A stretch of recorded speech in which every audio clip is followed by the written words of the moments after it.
Good morning, everyone.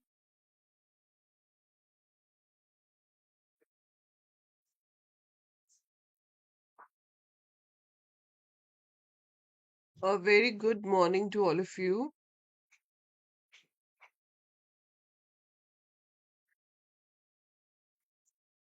Am I live?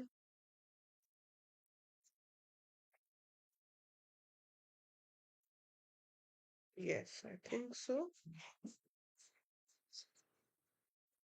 Okay. So, a very good morning to everyone. आज की जो class है वो स्पेसिफिकली आईपी स्टूडेंट्स के लिए इम्पोर्टेंट है ज़्यादा क्योंकि ये जो टॉपिक है एसक्यूएल का इंडिविजुअल रो फंक्शंस ये आईपी में होता है सिलेबस में. We don't have it in computer science but as I told you कि अगर आप इसको पढ़ते हो तो आपका नुकसान कोई नहीं है. ठीक है, you get to learn something new और अगर आप आगे जाके सीयूईटी देते हो तो ये आपको एडवांटेज ही देगा. सो it will B advantages for you if you do it let. ठीक है, सो हम शुरू करते हैं विदाउट एनी डिले. राइट, तो सबसे पहली बात तो है कि आपको एक क्वेश्चन पूछा जा सकता है पेपर में कि what is the difference between individual row functions and group functions. ठीक है, तो दोनों में फर्क क्या है. तो इंडिविजुअल रो फंक्शंस क्या होते हैं हमारे पास. Individual row functions are those functions which work on a single value. ठीक है, सो इंडिविजुअल रो फंक्शंस वो होते हैं जो एक वैल्यू पे काम करते हैं और उसके बाद आपको रिजल्ट दे देते हैं. और जो आपके पास दूसरे हैं that is multi row functions या जिन्हें हम ग्रुप फंक्शंस या एग्रीगेट फंक्शंस कहते हैं. दोज आर द फंक्शंस जो कि आप मल्टीपल रोज पे यूज करते हो और आपके पास बदले में एक रिजल्ट आता है. जैसे कि हमने देखा था आपका सम, मैक्स, मिन. ठीक है, ये सारे फंक्शंस क्या है, ये फंक्शंस वो है जिन्हें हम एग्जीक्यूट करते हैं. ठीक है, और आपके पास जो रिजल्ट है वो मल्टीपल रोज पे काम करने के बाद एक ही रिजल्ट दिखाया जाता है. ठीक है, so that is called multi row functions और ग्रुप फंक्शंस और एग्रीगेट फंक्शंस जो हमने ग्रुप बाय के साथ पिछली क्लास में यूज किए थे. Fine, now we are going to work on individual row functions. तो इंडिविजुअल रो फंक्शंस जब हम पढ़ेंगे तो हमारी इसके अंदर थोड़ी सी कैटेगरीज हैं which we will be discussing. So categories like जब आप इंडिविजुअल रो फंक्शंस करते हो तो कुछ फंक्शंस ऐसे होते हैं जो डेट्स पे काम करते हैं, कुछ फंक्शंस ऐसे होते हैं जो नंबर्स पे काम करते हैं और कुछ फंक्शंस ऐसे होते हैं जो कैरेक्टर्स पे काम करते हैं. सो लेट्स डू सबसे पहले डेट वाले फंक्शंस. जैसे मुझे देखना है आज की डेट क्या है तो मैं लिख सकती हूँ सिलेक्ट नाउ. तो आप देख रहे हो एसक्यूएल आपको क्या दिखा रहा है, ये आपको दिखा रहा है कि अभी की डेट और टाइम क्या है. लाइक आज है 7 दिसंबर. ठीक है, सो इट्स 7 दिसंबर 2024 एंड आपके पास अभी का टाइम लिखा हुआ आ रहा है. So we getting the date as well as the time with the help of now. So ये आपको डेट एंड टाइम शो कर रहा है. ऐसे ही हमारे पास एक सिस डेट फंक्शन होता है. ठीक है, तो सिलेक्ट सिस डेट जब हम लिखते हैं तो ये भी आपको सेम चीज ही दिखाता है. अगर आपसे थ्योरेटिकल डिस्टेंस डिफरेंस पूछ लिया जाए दोनों का तो सिर्फ इतना होता है कि जो नाउ है that shows the time of execution of the command, कि आपकी कमांड किस टाइम पे एग्जीक्यूट हुई है उसका वो टाइम और डेट दिखाता है. जबकि जो सिस डेट है वो दिखाता है आपकी जो सिस्टम ट्रे में डेट एंड टाइम आ रही होती है नीचे. जैसे आप देख रहे होगे मेरी स्क्रीन पे बिल्कुल राइट हैंड साइड पे अगर हम नीचे देखें लोअर राइट साइड कॉर्नर तो वहां पे टाइम लिखा हुआ है और डेट लिखी हुई है. तो जो वहां पर टाइम है सिस्टम डेट में ये वो दिखाता है और एक्चुअली में आपके पास इसको एग्जीक्यूट होने में टाइम ज्यादा लगता ही नहीं है. सो सिंस एग्जीक्यूट होने में टाइम लगता ही नहीं है तो सिस्टम का टाइम और एग्जीक्यूशन का टाइम ऑलमोस्ट सेम होता है. ठीक है, so that's why we get this. ठीक है, so that's now and sysdate. अगर आप सिर्फ डेट देखना चाहते हो, आप टाइम नहीं देखना चाहते, तो आपके पास फंक्शन होता है select CUR that is current underscore date. So just write select current date, वो सिर्फ आपको आज की डेट दिखाएगा. सुखमन बेटा ये जो टॉपिक है एसक्यूएल का मतलब ये क्रैश कोर्स तो सीएस एंड आईपी दोनों के लिए है, लेकिन ये जो आज वाली क्लास है this is for IP only. इससे पहले हमने जितना एसक्यूएल किया है वो आपको सीएस में भी करना होता है, कंप्यूटर साइंस में भी करना होता है. पर ये इंडिविजुअल रो फंक्शंस का जो टॉपिक है ये सिर्फ इंफॉर्मेटिक प्रैक्टिसेस में है, सीएस में नहीं है. ठीक है, अगर आप सीयूईटी देने का प्लान कर रहे हो after 12th then you must do this क्योंकि तभी आपको काम आएगा. बोर्ड के एग्जाम में CS वालों बच्चों से इस पे कुछ नहीं पूछा जाएगा। ठीक है। सो ये तो हो गया आपका तरीके करंट डेट देखने के। अगर मैं यहाँ पे CURDAT लिखूं, curdate, so this will also show me the current date. ठीक है। अब इन डेट्स के ऊपर होने वाले बहुत सारे ऑपरेशंस हैं हमारे पास, बहुत सारे ऑपरेशंस लाइक मुझे किसी भी डेट में से सिर्फ डे निकाल के देखना है, मुझे किसी भी डेट में से सिर्फ मंथ निकाल के देखना है, तो आप वो भी कर सकते हो। आपने लिखा सिलेक्ट डे, मैं आज की डेट भी लिख सकती हूँ यहाँ पे, वो मुझे आज की डेट में से सिर्फ डे निकाल के दे देगा, जैसे आज 7th है। ठीक है। आपको आज की डेट में से नहीं देखना तो आप डेट को कोट्स में लिख सकते हो, and always remember the format. Like मैंने लिखा 2013 and month is 10 and the day is 15। ठीक है, बट मैंने इसको कोट्स में लिखा है, so day must be given in quotes. तो फॉर्मेट ऑफ डेट क्या होता है? ईयर 4 डिजिट्स का, फिर 2 डिजिट्स का मंथ, और फिर 2 डिजिट्स का डे। ठीक है। अगर आपको इसमें से सिर्फ मंथ निकाल के देखना है तो आप मंथ लिख सकते हो, तो ये आपको सिर्फ मंथ निकाल के दिखा रहा है। अगर आपको इसमें से सिर्फ ईयर निकाल के देखना है तो आप यहाँ पर ईयर लिख सकते हो, आपको सिर्फ ईयर दे देगा। So I can take out the day, month and year separately from here. ठीक है। सिमिलर वे आप डे का नाम देखना चाहते हो कि इस दिन कौन सा डे था, तो आपने क्या लिखा? Day name. सो ये क्या है हमारे पास? 15 अक्टूबर 2023। ये क्या रहा होगा? संडे रहा होगा। हम आज का देखना चाहते हैं, तो आज का देखने के लिए आप क्या करोगे? इस डेट की जगह पर आप नाउ लिख दोगे। सो यू विल से कि आज क्या है? सैटरडे। ठीक है। जैसे हम डे नेम देख सकते हैं वैसे ही हम मंथ नेम भी देख सकते हैं। तो if I want to see the month name, this is December. और अगर आप ये वाली डेट का देखना चाहोगे month name, so it will be October. ठीक है। सो इस तरह से हम day name, month name, day, year देख सकते हैं डेट्स में से। Good morning Aman. ठीक है। सो इस तरह से आप वैल्यूज जो है वो फेच कर सकते हो। ये आपके पास एक चीज हो गई। सो डेट्स के ऊपर मेजरली आपको यही ऑपरेशंस जो है वो पता होने चाहिए। ठीक है। So these are the operations. एक और ऑपरेशन है जो पता होना चाहिए, that is day of week. ठीक है। Day of month and day of year भी होता है। अब जैसे मैंने यहाँ पे लिखा सिलेक्ट डे ऑफ वीक, और अभी नाउ दे दिया। ठीक है। So day of week now दे दिया, तो मेरे पास क्या आ रहा है? 7। डे ऑफ वीक नाउ 7 क्यों आ रहा है? क्योंकि ये जो एसक्यूएल है ये संडे को लेती है 1। तो Sunday is your first day. अगर आप कभी कैलेंडर भी देखोगे तो आप कैलेंडर में देखोगे कि आपका जो कॉलम्स होते हैं वो एस से लेकर एस तक जाते हैं। पहला कॉलम एस होता है, आखिरी कॉलम भी एस होता है।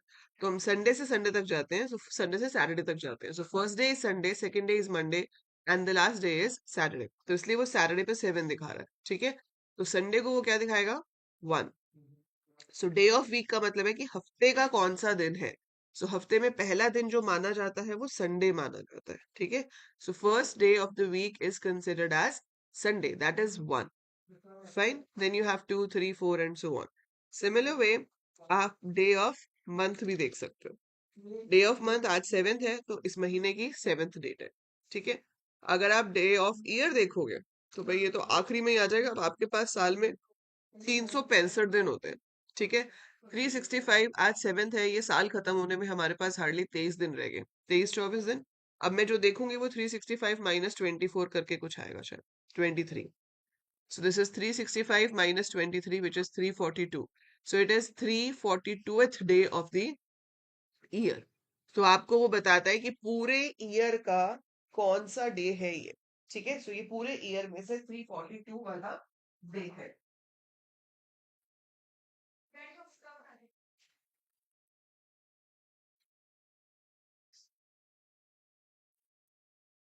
ठीक है। सो ये फंक्शंस आपको याद रखने हैं। ये आपको पेपर में कैसे आते हैं क्वेश्चन? ज्यादातर ऐसे आ जाते हैं कि आउटपुट लिखो।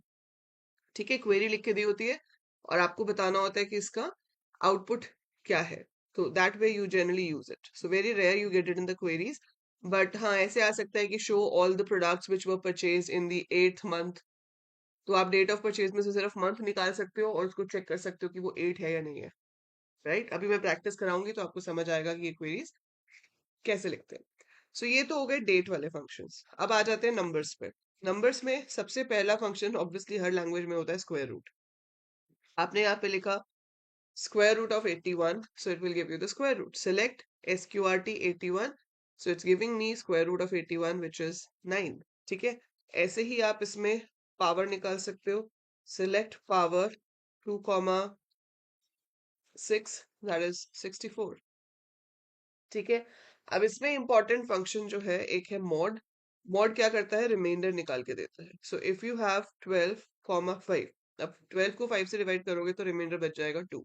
सो जो आपका पाइथन में परसेंटेज साइन करता है रिमाइंडर निकालना, वो काम यहाँ पर आपका मॉड करता है. So 12,5 is mod remainder. So you get it with the help of this. ठीक है, then you have two functions called ceil and floor. ठीक है, ये ध्यान रखेंगे. सील में क्या होता है कि अगर आपने यहाँ पे लिखा है 6.89, अब देखो सील और फ्लोर दोनों ही हमें एक इंटीजर वैल्यू देते हैं. Both are responsible to give an integer value. Fine. अब सील 6.89 है तो सील 6.89 आपको हायर इंटीजर देगा, क्योंकि सील जो है, वो सील का मतलब क्या होता है, छत. छत कहाँ होती है, ऊपर. बस इतना याद रखना आप. सील है छत, छत होती है ऊपर, फ्लोर होता है नीचे. ठीक है, सो ऊपर नीचे. सो सील मतलब ऊपर वाला इंटेजर, दैट इज 7, और फ्लोर मतलब नीचे वाला इंटेजर, दैट इज 6. सो जब भी हम सील और फ्लोर फंक्शन का इस्तेमाल करते हैं, आपका नंबर दो इंटेजर्स के बीच में लाई करता है. ठीक है, और वो दो नंबर्स में से जो ऊपर वाला नंबर है वो सील हो जाएगा, और जो नीचे वाला नंबर है वो फ्लोर हो जाएगा. ठीक है, सो ऊपर वाले नंबर को हम सील कहेंगे, नीचे वाले नंबर को हम फ्लोर कहेंगे. Fine. So that's how seal and floor works. Fine. So ये है आपका seal and floor. If I want to display most oldest year, तो बेटा min लेना पड़ेगा. आपको लेना पड़ेगा, अगर सिर्फ ईयर ही चाहिए, आपको पूरी डेट नहीं चाहिए, so you have to write min bracket में ईयर, ब्रैकेट में आपका date. So select min bracket में ईयर, ब्रैकेट में डेट वाला कॉलम फ्रॉम टेबल का नाम. तो वो पहले सारी डेट्स में से ईयर निकालेगा, फिर उन सारे ईयर्स में से मिनिमम निकाल लेगा. तो सबसे पुरानी डेट का मतलब है जिसका ईयर सबसे छोटा था. राइट. अब देखो बहुत इंपॉर्टेंट फंक्शन है राउंड. ये ऐसा फंक्शन है जिसके ऊपर 100% क्वेश्चन आता ही आता है. So we definitely get a question based on round. So round function ऐसी चीज है जिसके ऊपर 100% आपसे क्वेश्चन पूछा जाएगा. सो सिलेक्ट राउंड 567.23 अगर मैंने करा तो 567 आ जाएगा. देखो राउंडिंग ऑफ हम डेली लाइफ में भी बहुत जगह करते हैं. जैसे आपने कहीं पे कुछ पे करना है, ठीक है, अब तो खैर जब हम ऑनलाइन पेमेंट्स करते हैं, चाहे किसी भी प्लेटफॉर्म से कर रहे हो, तो हम एग्जैक्ट अमाउंट पे कर सकते हैं. बट अगर आपके पास कभी ऐसा होता था कि कैश होता है and you want to round off the values, तो अगर 19 रुपीज बन रहे हैं तो हम 20 दे देते हैं, है ना. जैसे आजकल आपने देखा है कि काफी शोरूम्स में भी जो प्राइसेस होते हैं वो 0.99 कर देते हैं या 2,999 कर देते हैं. तो कोई 2,999 थोड़ी पे करता है, 3,000 ही पे कर देता है ना, अगर कैश में दे रहा है तो. सो राउंड ऑफ हो जाती है वैल्यू, है ना. तो नियरेस्ट के पास राउंड ऑफ होती है हमेशा. सो यहाँ पर ध्यान रखना है कि नियरेस्ट किस प्लेस तक राउंड ऑफ होगा. जैसे अगर मैंने सिर्फ लिखा सिलेक्ट राउंड 567.23, तो ये राउंड ऑफ कर रहा है कहाँ तक, आपका जीरो, जीरो प्लेस तक, मतलब आपको एक इंटीजर नंबर दे देगा. सॉरी. अब ये 567.23 था, तो आपके पास आंसर में 567 ही आया. पर अब आप एक चीज देखो, अगर ये 23 की जगह 73 होता तो आपके पास आंसर आता 568. तो जितनी प्लेसेस तक हमें राउंड करना है, ठीक है, उससे अगले वाले डिजिट को हम चेक करते हैं. अगर वो डिजिट 5 या 5 से छोटा है तो पीछे कुछ भी एक्स्ट्रा ऐड नहीं होगा. आप सिंपली उस डिजिट्स को हटा दोगे और उससे पहले का जो नंबर होगा वो आपका रिजल्ट आ जाएगा. लेकिन अगर वो अगला डिजिट 5 या 5 से बड़ा है तो आप पीछे एक डिजिट एक्स्ट्रा ऐड कर देते हो, तो वो 567.73 की जगह 568 बन जाएगा. सो it will be increased by 1. ठीक है, ऐसे ही हम इसमें बता सकते हैं कि हमें कितने डेसिमल प्लेसेस तक राउंड करना है. So we can tell up to how many decimal places we have to round. If I don't specify anything, so by default it's taken as 0. ठीक है।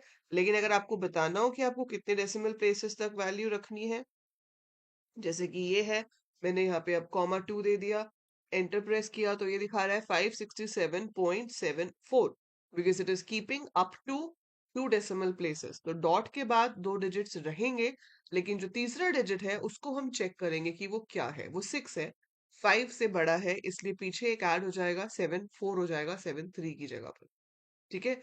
सो जब भी आपको जहां तक राउंड करना है उससे अगले डिजिट को चेक करना है कि अगर वो डिजिट 5 से छोटा है तो हम कुछ भी नहीं करेंगे, नंबर को सिंपली जो पीछे के डिजिट है उनको हटा देंगे और जो नंबर बचा उसको लिख देंगे। लेकिन अगर वो 5 या 5 से ज्यादा है, सो अगर वो 5 या 5 से ज्यादा है तो आपको पीछे एक ऐड करना पड़ेगा। So you have to add one value at the end. तो हमें वो वैल्यू ऐड करनी पड़ेगी ताकि हमारा जो है वो 567.74 हो जाए। ठीक है। सो हम यहाँ पे बता सकते हैं कि हमें कितने प्लेसेस तक राउंड करना है। सो ये चीज आपको यहाँ पर जो है वो समझनी है, बस इतनी सी ही चीज है, कोई बहुत बड़ी रॉकेट साइंस नहीं है यहाँ पर। ठीक है। सो आपको सिर्फ इतना समझना है कि अगर हम राउंड यूज करते हैं और कोई भी नंबर हमारे पास लिया जाता है, ठीक है, तो यहाँ पर बताया जाएगा कितने डेसिमल प्लेसेस तक। मान लो यहाँ 3 लिखा है, सो आपके पास 3 डेसिमल प्लेसेस मतलब यहाँ तक आपको चाहिए। चौथा डिजिट आपने देखा क्या है, 3 है, 5 से छोटा है, इट्स लेस देन 5, तो हमने कुछ भी नहीं किया, जो हमारा नंबर था वही हमारा आंसर आ गया। ठीक है। अब यही सेम नंबर को अगर मैं करती हूँ 2 डेसिमल प्लेसेस तक, ठीक है, तो यहाँ तक रखना है आपको। इससे अगला डिजिट है 8 जो कि 5 से बड़ा है।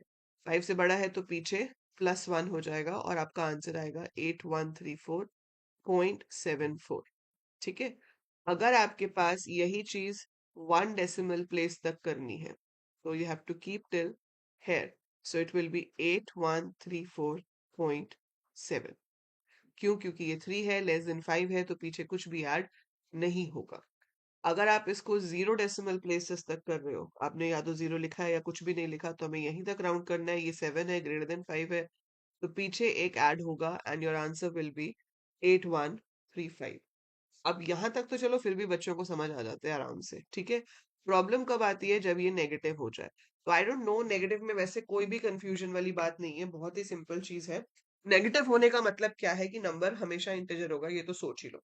ठीक है। सो नेगेटिव अगर आपको राउंड करना है तो इस वाली चीज को तो हटा ही दो, ये तो गॉन, इसका तो कुछ करना ही नहीं हमें। ठीक है। सो जो भी डॉट के बाद है वो तो हम सिंपली हटा देंगे, क्योंकि हम नेगेटिव तक राउंड ऑफ कर रहे हैं। अब बचा आपका सिर्फ इंटीजर पार्ट। -1 का मतलब है ये जो डिजिट है यूनिट प्लेस वाला, इसको 0 बनाना है, तो ये 0 हो जाएगा। ठीक है। अब कहानी फिर वही आती है कि इस 3 में 1 ऐड होगा या नहीं होगा, और वो टोटली आपकी इस नंबर पे डिपेंड करेगा जिसको आपने 0 किया है। सो 4 को आपने 0 किया है, 4 5 से छोटा है, मतलब पीछे कुछ ऐड नहीं होगा, तो आपके पास आएगा 8130। इसको आप ऐसे भी ले सकते हो कि अगर -1 है तो आपको उसको उसके नियरेस्ट 10 तक राउंड ऑफ करना है। अगर -2 है तो आपको उसको उसके नियरेस्ट 100 तक राउंड ऑफ करना है। ठीक है। -3 का मतलब है नियरेस्ट 1000 तक राउंड करना है। तो अगर मैं यहाँ पर 3 4 है, 34 है, तो 34 30 के ज्यादा पास है ना, तो इसलिए 8130 आ जाएगा। ठीक है। अगर आपके पास ये माइनस अगर यहाँ पर बड़ा होता, लाइक 6 होता, तो वो 8140 हो जाता, क्योंकि नियरेस्ट 10 वो हो जाता। ठीक है। सो 8134.7383 -2 अगर मैं करती हूँ तो आपका सिर्फ यहाँ तक करेगा, इन दोनों को 0 करेगा। अब ये सारे छोटे हैं तो 8100 आ जाएगा, लेकिन अगर यही 3 की जगह 8174 होता तो आंसर 8200 आ जाता। समझ रहे हो? ऐसे ही नियरेस्ट थाउजेंड्स पे, नियरेस्ट फर्दर पे बढ़ता जाएगा। So this is how we round for negative numbers. ठीक है। आपके सिलेबस में नहीं है ट्रंकेट, तो बहुत कम चांसेस है कि आपसे ट्रंकेट पूछा जाए, बट फिर भी we have a similar function to round जिसका नाम होता है ट्रंकेट। बिल्कुल लिखते भी राउंड की तरह ही है, नंबर देते हैं, नंबर ऑफ डेसिमल प्लेसेस देते हैं। बस इस ट्रंकेट का फायदा क्या है कि इसमें ये +1 वाला काम ही नहीं होता। आप ये कह सकते हो it's a lazy sibling of round. Lazy sibling of round मतलब काम तो वही करता है जो राउंड करता है, लेकिन राउंड थोड़ी मेहनत करता है। जब वो डिजिट्स को हटाता है तो वो देखता है कि भाई 5 से छोटा है तो कुछ ना करो, 5 से बड़ा है तो पीछे एक ऐड कर दो। ये क्या कहता है कि सिर्फ हटा दो और कुछ ना करो। ठीक है, तो जितने डेसिमल प्लेसेस दिए गए हैं वहां तक दिखाएगा। उसके पीछे क्या है क्या नहीं है उससे कोई फर्क नहीं पड़ता, इट इज सिंपली रिमूव्ड। कोई +1 वाला सीन नहीं होता, ये सिर्फ रिमूव करता है। ठीक है, so that is the purpose of truncate, it always gives you the lower value. ठीक है, so that is round and truncate. अब जैसे ये है, अगर यहाँ पे राउंड की जगह ट्रंकेट होता तो ये आपको 7 3 ही देता।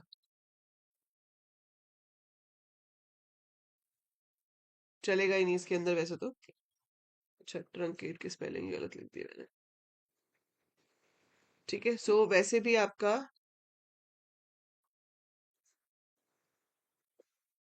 ये रिजल्ट आएगा।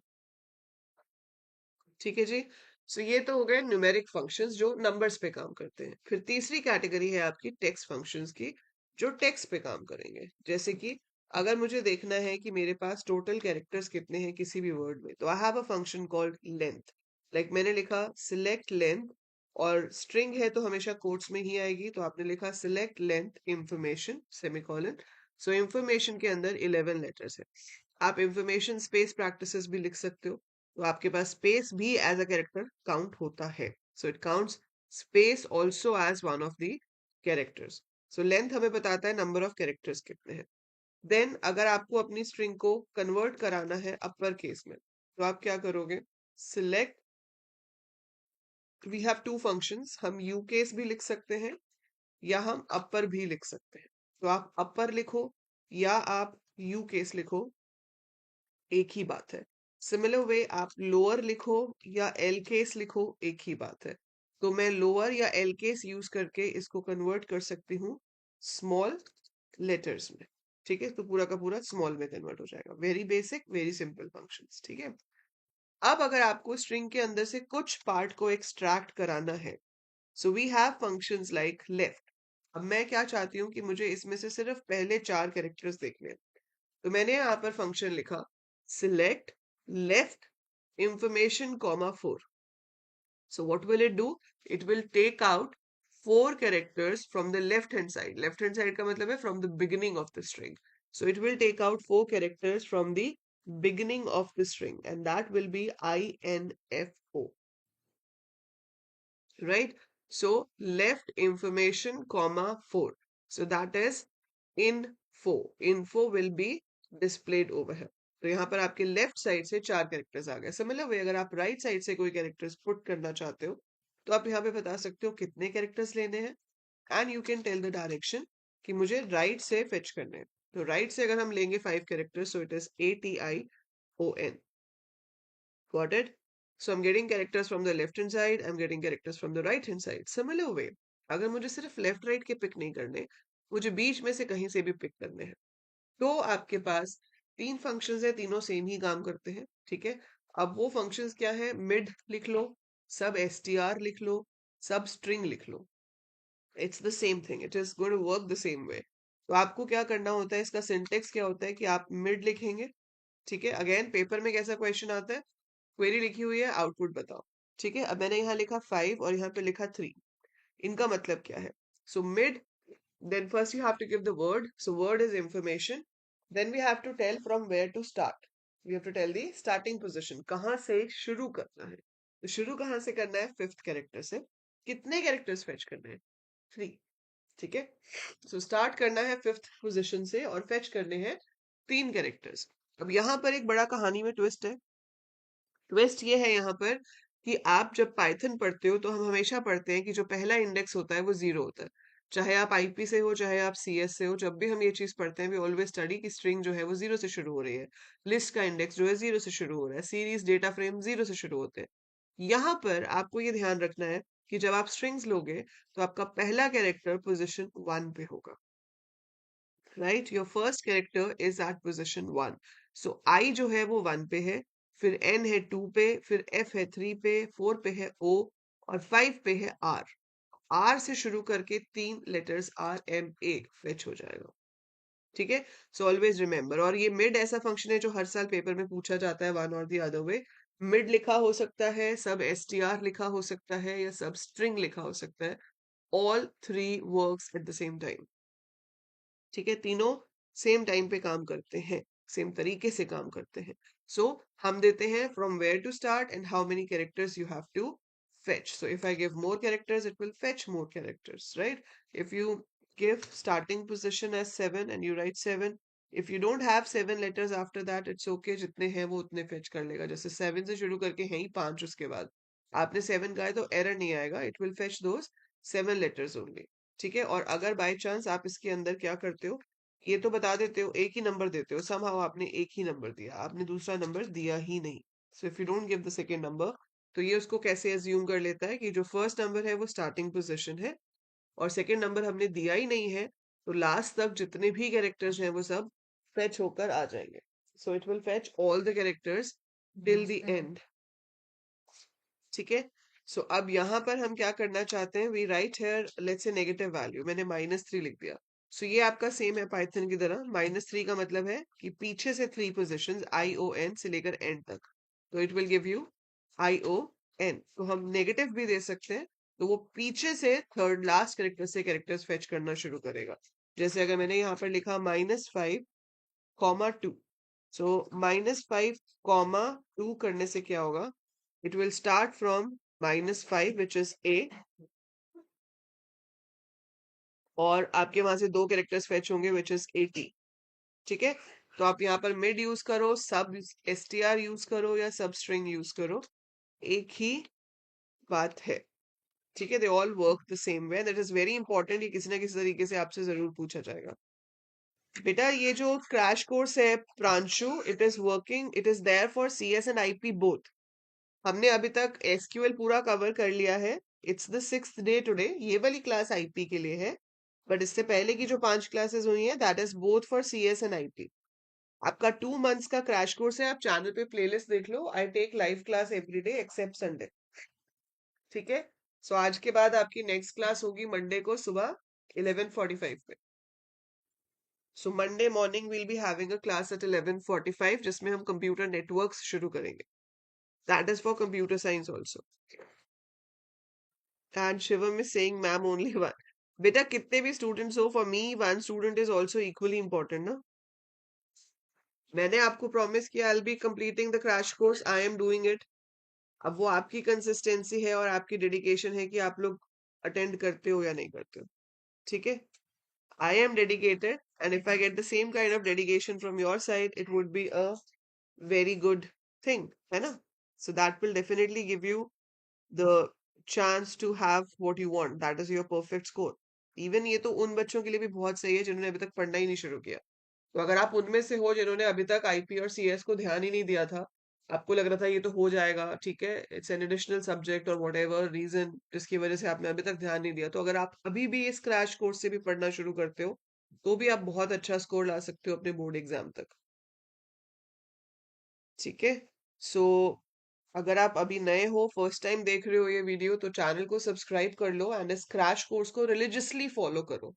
रिलीजियसली का मतलब है सिर्फ ये नहीं कि सब्सक्राइब कर लिया, हाँ उस चैनल पे क्रैश कोर्स देखा था, पढ़ लेंगे पेपर से पहले। ठीक है, नॉट लाइक दैट। इस क्रैश कोर्स में आपके पास 2 महीने में क्लासेस हैं, दिसंबर एंड जनवरी।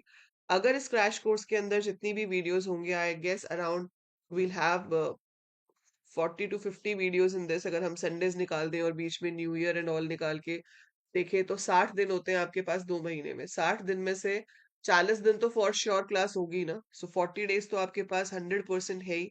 तो ये 40 दिन जिसमें आपकी अराउंड 45 मिनट्स टू 1 आवर की क्लास है, रिकॉर्डिंग आप चाहे 1.5 पे भी देख सकते हो अगर आपको उतनी स्पीड में समझ आता है तो। सो वो आपको कुछ घंटे हैं जो निकालने हैं। अगर आप उतने घंटे अच्छे से पढ़ लेते हो, नोट्स मैं आपके साथ कम्युनिटी टैब पे शेयर कर ही रही हूँ। ठीक है, and you also have Telegram groups to discuss with your fellow mates, you can ask your doubts there. You can also join the app पे भी आप मुझसे चैट में पूछ सकते हो। ठीक है, so I am trying to provide you everything, but उसको ग्रास्प करना, उसको यूज करना तो आप लोगों के ऊपर है। तो आप उसको कितनी अच्छे से यूटिलाइज करते हो, that is totally up to you. I am giving you the best content. I have 20 years of experience in teaching this subject, right? तो आप जितने, मेरा एक फेवरेट डायलॉग है कि जितनी आपकी उम्र भी नहीं है, राइट, उतने टाइम से I am teaching these subjects, fine. So अगर आप उस एक्सपीरियंस का फायदा नहीं उठा रहे हो तो वो आपका नुकसान है ना बेटा। मैं तो यहाँ पे आपसे कुछ चार्ज भी नहीं कर रही, आई am giving it for free, rather I am putting my time, my efforts for you. अब उनको कैश करना, उनको यूटिलाइज करना आपके ऊपर है, तो वो एफर्ट तो आपको ही लगाना पड़ेगा। मैं आपकी जगह पढ़ नहीं सकती, मैं आपकी जगह पेपर नहीं दे सकती, राइट? मैं आपकी जगह पे जाके एग्जामिनेशन हॉल में बैठ के पेपर नहीं कर सकती हूँ, ना ही मैं प्रैक्टिस कर सकती हूँ आपकी जगह पे। मैं प्रैक्टिस करवा सकती हूँ, लेकिन मेरे साथ साथ प्रैक्टिस करना वो आपका काम है। सो आप अपना काम कीजिए अच्छे से, मैं अपना काम पूरी तरह अच्छे से करने की कोशिश करूंगी, ठीक है? And together if we do our parts well, तो definitely result is going to be well, right? So चलो कंटिन्यू करते हैं। हमने अभी मिड लेफ्ट राइट सब एसटीआर देख लिया, ठीक है? यही बहुत इंपॉर्टेंट फंक्शन है, ये हमेशा पूछा जाता है घुमा फिरा के जैसे भी आई, लेकिन ये आता जरूर है। अच्छा, अब इसके बाद हमें अगर एक स्ट्रिंग में दूसरी स्ट्रिंग को सर्च करना है, so we have a function called instr. Instr में हम एक स्ट्रिंग देते हैं, जैसे मैंने लिख दिया इंफॉर्मेशन ही है मान लो। सो इन एसटीआर, देखो नाम ही कह रहा है ना, इन एसटीआर मतलब इन स्ट्रिंग। तो आप इंफॉर्मेशन में फॉर को ढूंढना चाहते हो, आप ढूंढना चाहते हो फॉर इसमें कहाँ पर आता है। सो फॉर कहाँ से आ रहा है? पोजिशन 3 से शुरू हो रहा है ना? So for is starting from position 3। ऐसे ही आप देखना चाहते हो मैट कहाँ पे आता है, so mat is coming at position 6, ठीक है? लेकिन मैं अगर मैट की जगह मेट ढूंढना चाहूँ तो मेट तो कहीं पे भी नहीं आता। तो अगर जो आप ढूंढ रहे हो वो उसमें है ही नहीं, then it gives you 0। So if it finds it, it gives you the position, and specifically if it finds it, और मान लो ऐसा सिचुएशन है कि वो एक से ज्यादा बार आ रहा है ना, कोई वर्ड ऐसा है जो एक से ज्यादा बार आ रहा है, जैसे ओ है, इसमें ओ 2 बार है, लेकिन मैंने यहाँ पर ओ लिखा, तो वो आपको सर्च करके सिर्फ उसकी पहली पोजीशन देगा। So if the word is appearing more than once, it only gives you the first position. पहली बार कहाँ पर आया है वो आपको सिर्फ वही पोजीशन देता है, ठीक है? So that is in str, and if not found, it give you 0. Then we have a function called trim. Trim is another important function. Trim का purpose होता है trim करना, है ना? Trim का मतलब क्या होता है? काट के छोटा करना किसी चीज को। So trim का मतलब है string को छोटा करना। उसमें क्या हो सकता है कि आपके पास पहले स्पेसेस हो सकते हैं, जैसे मैंने देखो 1 2 3 स्पेस दिए, फिर यहाँ पे लिखा हेलो, फिर मैंने यहाँ पे भी 3 4 स्पेसेस दे दिए, और फिर लिखा वर्ल्ड, और फिर मैंने 2 स्पेसेस दे दिए।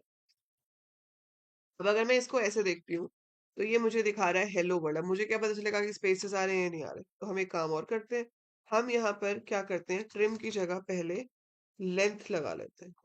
तो length will tell me the how many characters I have. तो I have 19 characters in it, ठीक है? सारे स्पेसेस वगैरह गिन गिना के आपके पास 19 कैरेक्टर है, क्योंकि हेलो वर्ल्ड तो 10 ही हुए, 9 मेरे पास स्पेसेस है उसके अलावा, ठीक है?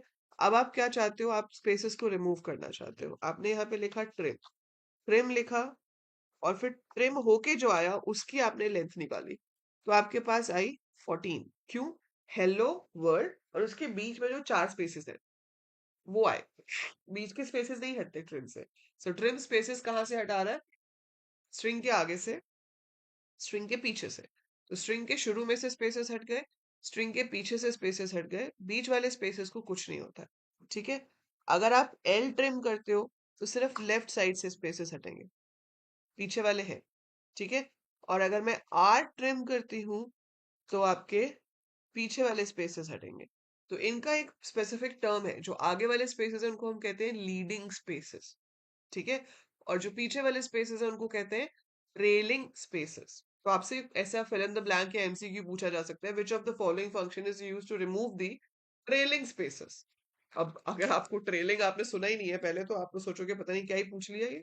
ट्रेलिंग स्पेसेस क्या होते हैं, ठीक है? सो ट्रेलिंग स्पेसेस बेसिकली होते हैं जो स्ट्रिंग के पीछे स्पेसेस हैं खाली, उन्हें ट्रेलिंग स्पेसेस कहते हैं। तो उनको हटाने के लिए आर ट्रिम होता है, आगे के स्पेसेस हटाने के लिए, जैसे लीडिंग स्पेसेस हटाने के लिए एल ट्रिम होता है, और अगर दोनों ही स्पेसेस हटाने हो, आगे से भी पीछे से भी, सो that is complete trim. So trim removes the spaces from both the sides, ठीक है?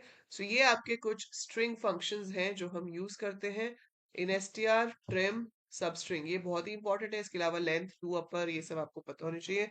So these can be use to work on text. ये आपको टेबल्स में से भी अगर फेच करना हो, जैसे अगर आप यहाँ पर अभी कर लो use company and you want to see use company नहीं है, use office होगा. Okay, so if I write select name या select upper bracket में name from M, so आप देख रहे हो सारे के सारे नाम कैपिटल लेटर्स में आ गए. ठीक है, ऐसे ही आप इस पे कुछ और अगर ऑपरेशन कोई नीड है हमारी तो हम वो परफॉर्म कर सकते हैं. So it can be worked on tables also, databases also. ऐसा नहीं कि सिर्फ नॉर्मली कर सकते हैं, बट पेपर में ज्यादातर आपको जो क्वेश्चंस आते हैं वो नॉर्मल पे ही आते हैं कि आपको क्वेरी लिख के दे दी और पूछा कि आउटपुट बताओ, या फिर आपको सीधा ही पूछ लिया कि बताओ ये फंक्शन क्या काम करते हैं. ठीक है, so that is about individual row functions in SQL. ठीक है, सो ये आईपी के स्टूडेंट्स के लिए था, लेकिन आईपी के स्टूडेंट्स आज की लाइव क्लास में ज्यादा मात्रा में नहीं है, तो क्विज तो हम आज नहीं करेंगे.